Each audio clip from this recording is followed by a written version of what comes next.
about this. You've never been at this exact moment in this exact place as this exact version of yourself before. Whoa! I'm Bronkar Lee. And I'm Cyndi Harvell. We believe that when we approach the journey of life with curiosity, joy, and a desire to grow, we can have a powerfully positive impact on the world around us. Join us for conversations and explorations that will change your perspective, shift your mindset, and inspire you to get out there and spread the good stuff. Spread that good stuff. Hey, everyone. Today we are talking about harmony. Harmony. You're supposed to jump in with Oh, I was jumping in. Harmony. Oh, that was lovely. More of that in a minute. And then first, I want to remind you that our episode is brought to you by the Good Stuff Network. We're all about spreading the good stuff and putting good, positive energy into the world in all kinds of ways and making a positive impact. And the more we give, the more we receive. That's true. Thank you for sharing. So selfishly, spread the good stuff so you receive more good stuff. Exactly. But we offer a lot of live workshops, and we're going to be doing some live versions of our podcast. If you visit go.spreadthegoodstuff.com, you can see what's going on this month and sign up to join in. Yeah. Today we're going to talk about harmony, and we're going to talk about harmony in the workplace and the home place, with our relationships of all kinds, and the importance of harmony and how we can create more harmony and really unpack how 1 + 1 = 3. Well, harmony is a concept, too, that we use as musicians. And obviously, if you're not a musician, you may not know the ins and outs of all the technical terms, but harmony is one of those words that I think most people have an idea of. Like, I think visually of a rainbow, like glowing outward, like when I think of harmony, or just like an with like angelic voices. And it's something that you strive for, something that you like makes you feel complete and fulfilled and alive and happy. Well, and even if we look at, since you mentioned the rainbow, it's like even if you look at colors and you add one color and another color, you get a third color, and so that's pretty cool. And actually, harmonic art. Harmonic I like art. it. And on that note, Cyndi actually is also a visual artist and recently got into some sacred geometry, and all of sacred geometry starts with a circle. And if we look at nature, the circle is so powerful and it's infinite and it repeats everywhere. And if you take one circle and another circle and you just put them together, they create that third almond shape in the middle, which is called the Vesica Piscis. Well, the two circles together are called the Vesica Piscis. Yeah. And that's my extent of sacred geometry right now. But on our next episode, listen for more information on that. But it creates that third thing, right? Yeah. And which is really powerful. It creates a third shape. Two different colors coming together create a third color, right? Two different voices coming together creates a third voice. So no matter how we're showing up in the world, no matter where we are, when we show up to collaborate with someone else, we're always constantly creating either that harmonic effect that's 1 + 1 = 3, or the negative, the discord, which is 1 - 1 = -3. So it's like, if we come together and we're butting heads, then it's like, it creates that less preferred energy as well. Well, and the idea is that you're creating something in this setting with some other people that you can't possibly do on your own. I mean, surely you can record harmonies and then record your voice singing harmony and you can play it back and hear it. And that's cool. I really enjoy doing that.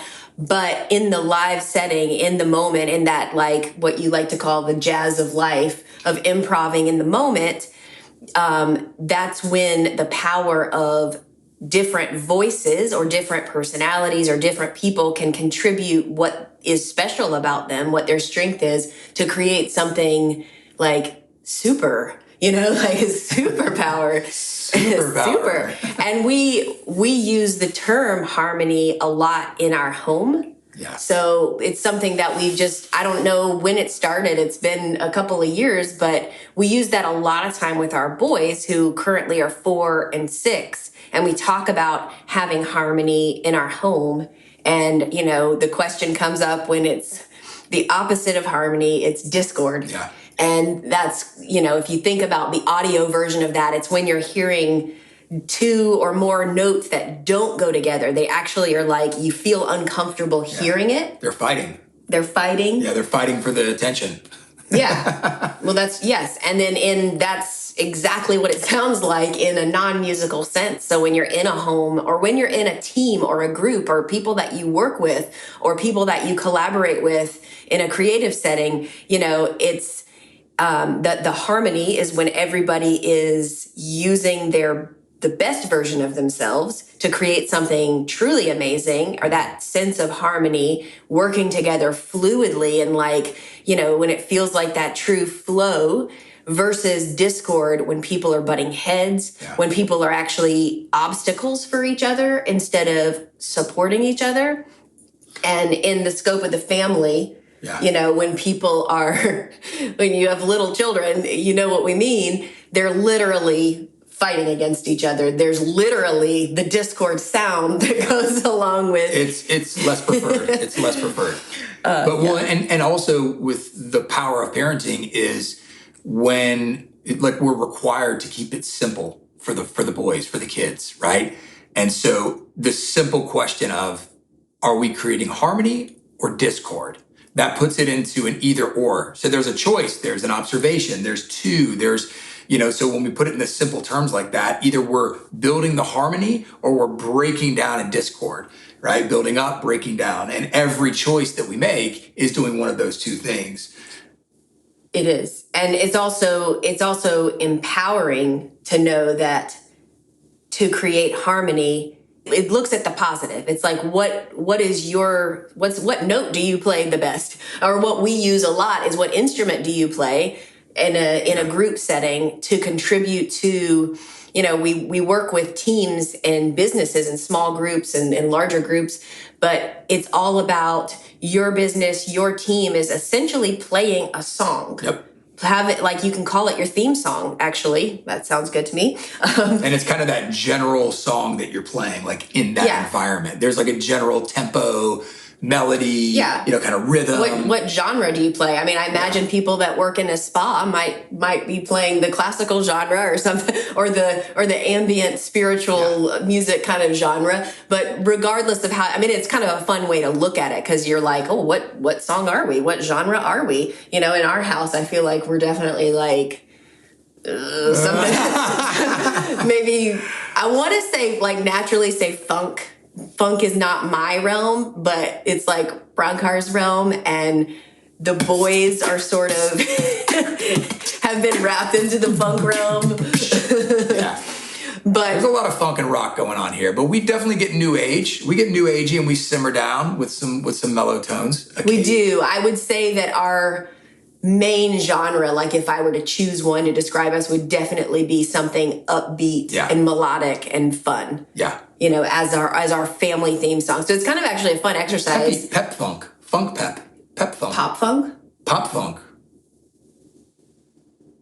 That would be punk, right? Okay, well, right now I have the movie Trolls in my head, the rock tour Trolls, because again, we have young children. But when you look at whatever kind of group or team you might be in, it's a fun exercise to think about that and what kind of genre you play as a group. Because in broken situations, in situations where things aren't flowing, you can imagine kind of a discord song that doesn't mean anything.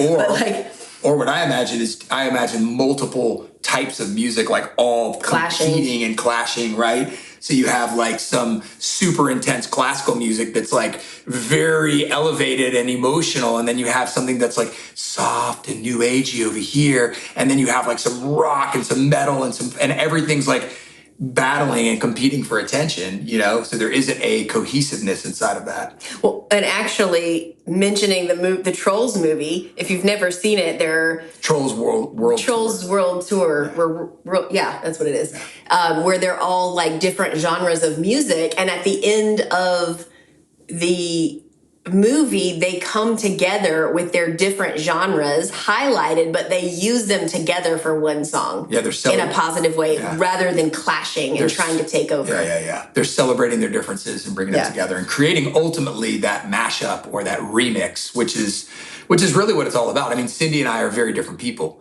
but we come together to create the remix. I bring the rock and funk, she brings the peace and tranquility, and smooth, honestly smooth, a little bit of smooth jazz. If you're going to say smooth jazz. Even though I'm the sax player, it's like she brings the smooth jazz. Okay.